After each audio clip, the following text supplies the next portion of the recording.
Ну и что там такого, что я там руководитель студии макияжа?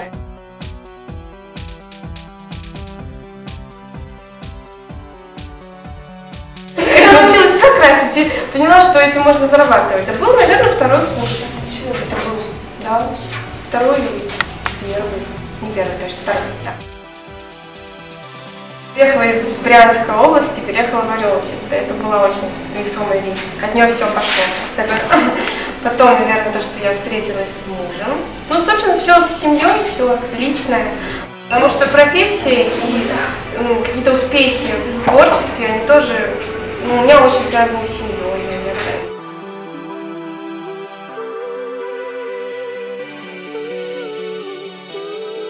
Влиял на мою жизнь Варлен, я считаю, что еще знакомство с Владимиром Табуровым и работа с ним.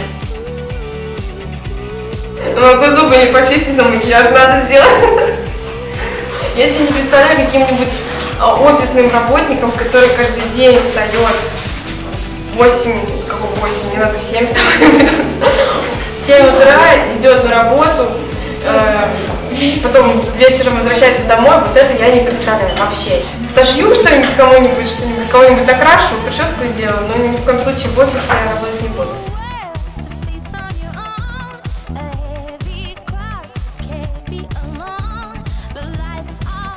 Ты где-то что-то увидел, и работу соединяешь по каким-то нюансам. Из этого ты то взял, из чьей-то чужой работы ты это взял момент.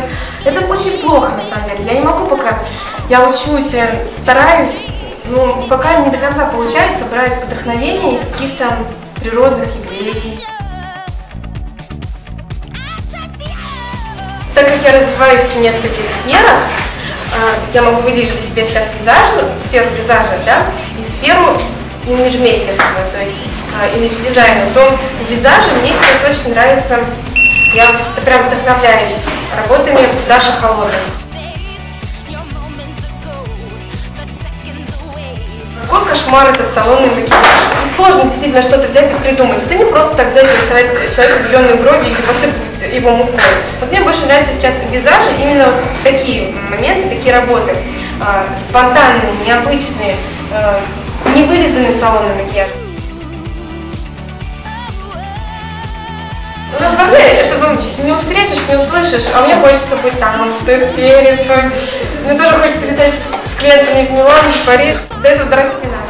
Ты сделал человеку прическу, сделал макияж, видишь, как он радуется в зеркале, он тебе нравится, он нравится окружающим, и это приятно, да, это такой духовный внутренний настрой. Но в этом миссию своей профессии я не считаю, что это главное в моей профессии. Бывают разные клиенты.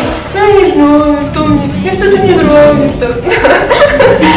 Я всегда очень милая, добрая, отзывчивая, очень такая учтивая. У меня косметичка была большая и тяжелая сама по себе уже. Вот. Ну, не знаю, не помню, не взвешивала, но много, тяжело было очень носить. Мы знаем тональный крем и все. Или там, допустим, база под тональный крем. А то, что это называется праймером, это еще не многие знают. Что значит естественная красота? Ну, вот у меня сейчас, я естественно выгляжу? Или это неестественно? Если воспринимать естественную красоту как небольшое количество макияжа, который не виден, то есть, по сути, у меня макияжа может быть много, и вообще на человеке макияжа может быть много, мы даже не знаем, сколько он там тюбичков наносил, из каких кисточек он там это все делал и так далее. Но он будет выглядеть естественно и красиво, я за это. Но, конечно, не за перебор, то есть в жизни надо выглядеть более естественно. Но все-таки я считаю, как создала себя природа, таким и надо быть. Я бы хотела стать известным имидж-дизайнером. И ездить со своими клиентами в Милан. Я езжу в Питер, сейчас учусь на имидж-дизайнера. Через месяц уже буду дипломированным имидж-дизайнером. Хочется просто в этих сферах развиваться.